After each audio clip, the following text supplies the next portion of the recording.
Let's go.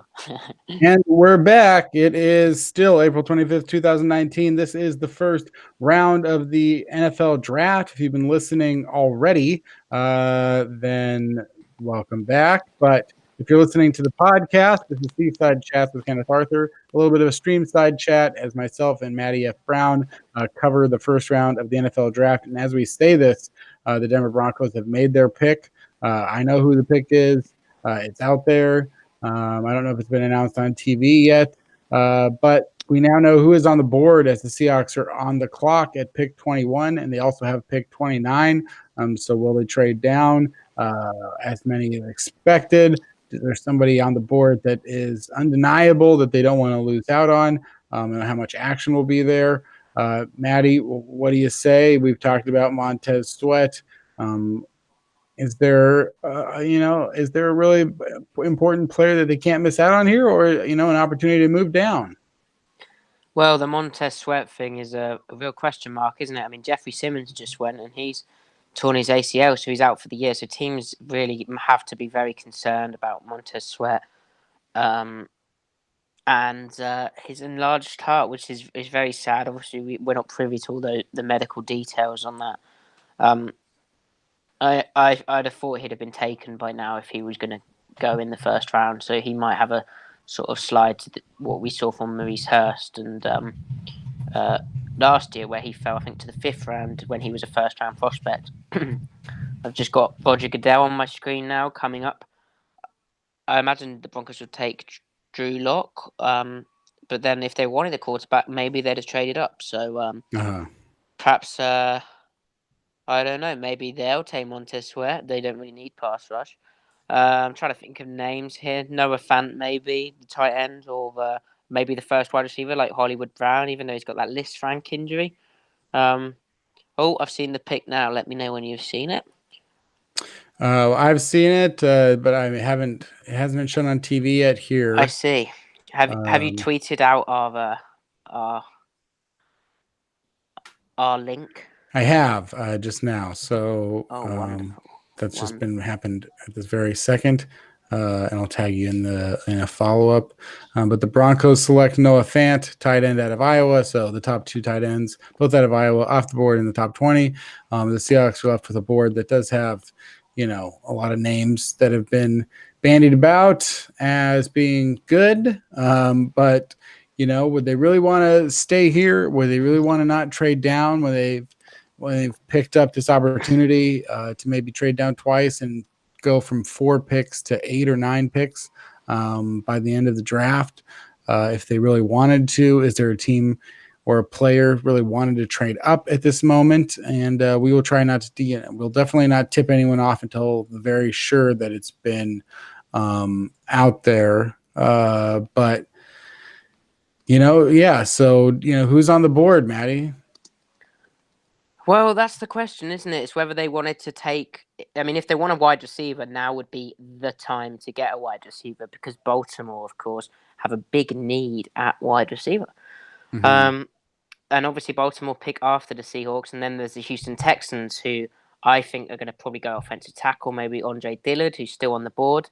So if the Seahawks wanted to surprise everyone and get a tackle involved and get a long-term replacement for Dwayne Brown, then that might be the job, or get a guy to take over from Jermaine Ifedi, because they haven't picked up his 5th-year option yet, have they? No. So and I don't know about that.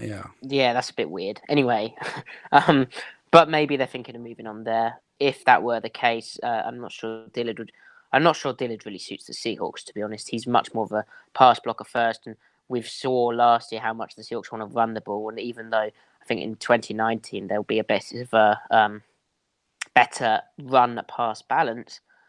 Yeah, I don't think Dillard's the sort of player for them. So yeah, I do think they'll trade down here and then try take the best available pass rusher, either at 29 or afterwards, probably like a Chase Winovich type or that sort of thing. It's just whether anyone wants to trade up. Really, I wrote an article about this in the off season. I think the main thing to exploit is the fact that there's all the wide receivers still on the board, including DK Metcalf, who some had in their top 10s. and it was so many people was wide receiver 1, not just because of how he tested, but because on Yeah. film he showed an ability to get off press like physically, violently as a downfield threat who just dominated guys. So, albeit in limited reps. But then someone might Oh, like Brown. we got a tweet here from Ian Rappaport. The Seahawks are trading back. Woo! Let's go. Let's go. We should I should get a jersey, or we should get a jersey, which is trade back number 1. Yeah. That would be, yeah, then you get another one that's trade back number 2, because they're going to keep doing that. So yeah, the Seahawks are trading back. We'll see what the details are. So hopefully what you hope to pick up from that situation is a 3rd round pick, right? I think, it just depends how far they're willing to fall, because if they're willing to fall 20 plus picks because they have pick 29, then it's possible that they do much better than that. That would be lovely. Just, is there a team and a player that's just like, we had to get this guy right now? We had to move up. We had to make a big move. Okay, so it's Green Bay who've traded. So a lot of people had speculated that would be the case. But it's still showing Green Bay as having the 30th overall selection on my TV screen.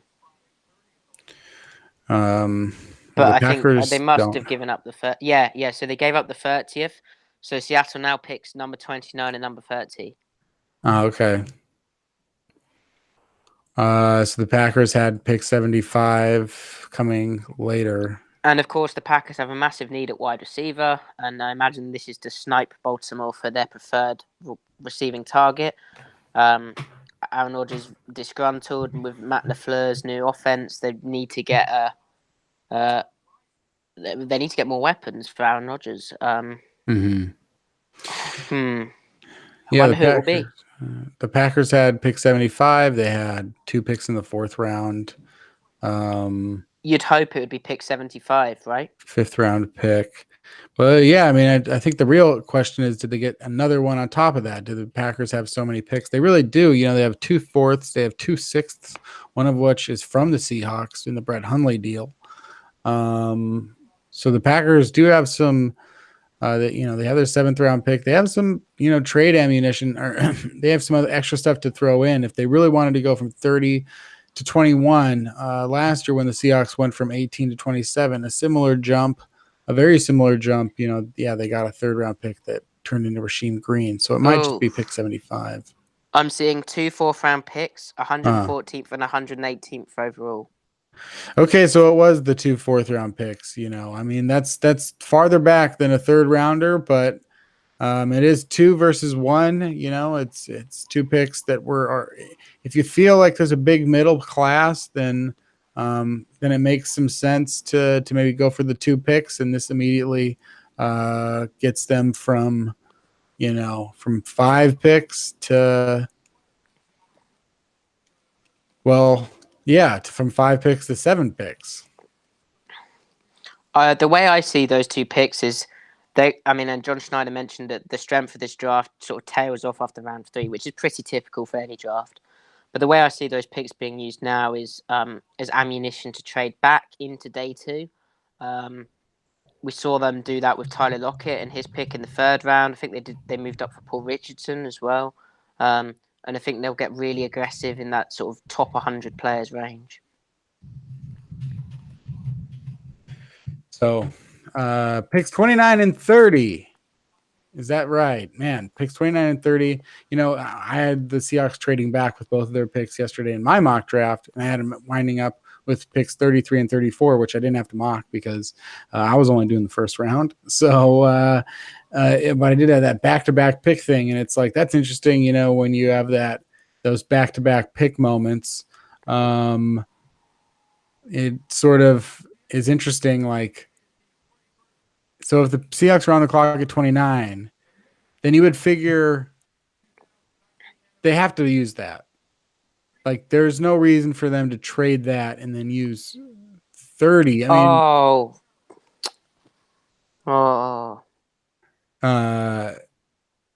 I'm upset.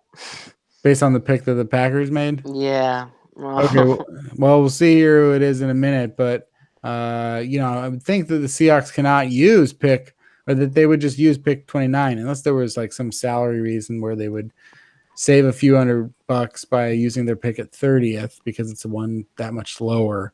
But it would be interesting to see if they do trade, then they'd have to trade back for 29.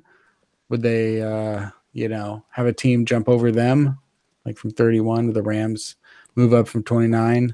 But we'll see what that reaction was from Matty as the Packers select the first safety, Darnell Savage Jr. out of Maryland. You scouted the safeties. Obviously, the Seahawks haven't needed safety. What are your thoughts on Savage? I really like Savage. He was getting, he seemed like a day two player, and then he started getting really big talk. Ian Rappaport was tweeting about him as a first round guy, and now it's happened, and that's really sad because, I mean, one thing is I'm not sure how well he fit. I'm not sure how well he fit a deep safety role for Seattle, but he felt to me like the perfect buzzing, frenetic weapon who could be downhill, flying towards the ball, missiling downhill, a bit like how Earl Thomas did it. And you could move him around a bit, and he also fit the way the Seahawks moved last year, which was playing much more of the quarters. So having two safeties high and matching safeties deep, rather than just having one high like they did with Earl Thomas. He fit that transition really well as like just a weapon safety is how I ended up describing him and categorizing him. So I kind of wanted Seattle to get him, and it's typical that they trade back with the team who ends up taking him, and they only get 2/4 for it. That's a disappointing one, I'd say. It's interesting as far as what the Seahawks are going to be looking for and what will be available there. Obviously, I think if the Seahawks, it doesn't really, at that sense, Matty, it really doesn't matter how you felt about Darnell Savage. It feels as though what was revealed was obviously that the Seahawks were never going to take Darnell Savage because clearly they must have had some idea where he was going to go and what the Packers were trading for. And, I don't think it was so they clearly didn't see Darnell Savage maybe in their plan. Most likely, I could be wrong as well. And it'll be interesting to see if they do take a safety early, something that they don't typically do. Right.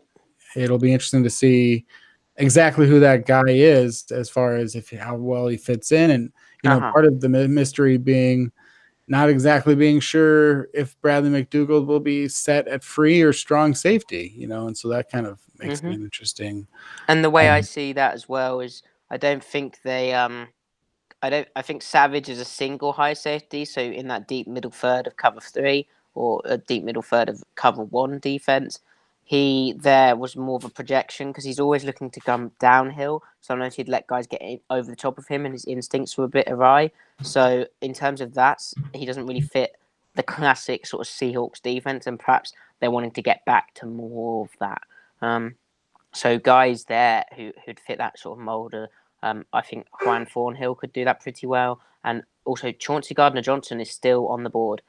He could go to the Eagles here, though I expect them to take either Josh Jacobs, running back, though first-round running backs, and Harry Roseman doesn't seem right, or maybe Hollywood Brown or DK Metcalf, because they could do with a wide receiver, particularly with Nelson Aguilar, his contract being up at the end of the year, and I don't think they really want to pay him. So, yeah. In terms of the Seahawks now, I think the guys to look for is probably Jerry Tillery, 5 technique /3 technique from Notre Dame. Really disruptive, just sort of a hot and cold inconsistency to his game. Not sure if Seahawks want that, but his best tape is pretty damn dominant, unbelievable play strength as well. Then you sort of get into the Chase Winoviches, who are like, I think some people were influenced by the fact, he's gritty and he's a white guy and he's high effort. He even had, I'd say, the highest motor in this class. Unbelievable pursuit and hunger for the ball. But he actually tested pretty damn well. And he crucially had the Seahawks value of 3 cone time for edge rushers, and let me look up Chase Winovich's free cone time so I can get it exactly right. But his was pretty damn good. They look for the free cone to be under 4.3 seconds, and his was they look for the short shuttle to be under 4.3 seconds, and Chase Winovich's was 4.11. So he met that threshold. The only issue is his arm length, which is 32 3/4 inches, and I think they prefer a longer armed chap at edge. We'll announce the Eagles selection here, and then I think we're going to take another break here as the Seahawks could be on the board maybe here in 30 minutes. So we may take a break here for these picks because I don't expect the Seahawks to move up. But we'll announce the Eagles selection, which is, hey, my guy, Washington State University tackle Andre Dillard, going to the Philadelphia Eagles. Obviously, they have Jason Peters and Lane Johnson right now at the tackle spot, so they're pretty well set.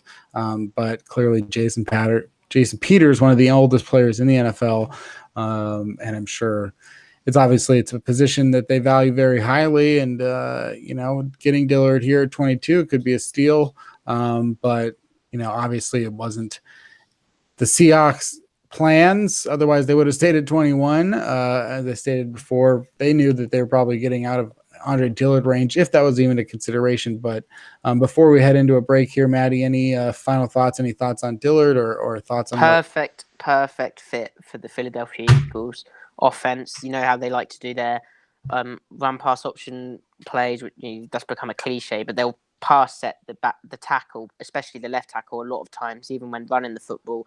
And Dillard fits that, and that will help compensate a few of his weaknesses, run blocking. And as a pass protector, he's amazing. And I think here at this position, what amazing value for the Eagles. Really suits their zone-heavy blocking scheme. And, yeah, just an ideal left tackle. Perfect, because they've had a few aging issues with Jason Peters not being able to stay on the field, and that's just an excellent pick for them, and with, again, great value. And I think Harry Roseman's just one of the best GMs in the league, isn't he? I think him and John Schneider, they came in around the same time, and I think they've done similar jobs, and they definitely work alike. And although obviously the Eagles traded up here for Dillard, something that the Seahawks would never do, but yeah, I think they've done well with what they've had. I thought they could have done better in the Nick Foles situation after the Super Bowl, maybe got more for that, but who really knows? And I'm certainly not the guy who knows of it all. So as I said, I think the Seahawks could be up here in 30 minutes or less. But I want to take for the podcast sake and timing, I want to take a quick 15 to 20 minute break, and we'll come back right around pick 28, right before the Seahawks are on the clock. I don't expect them to trade up. Then they would just blow everything. But stay tuned, and we'll be right back after this quick break.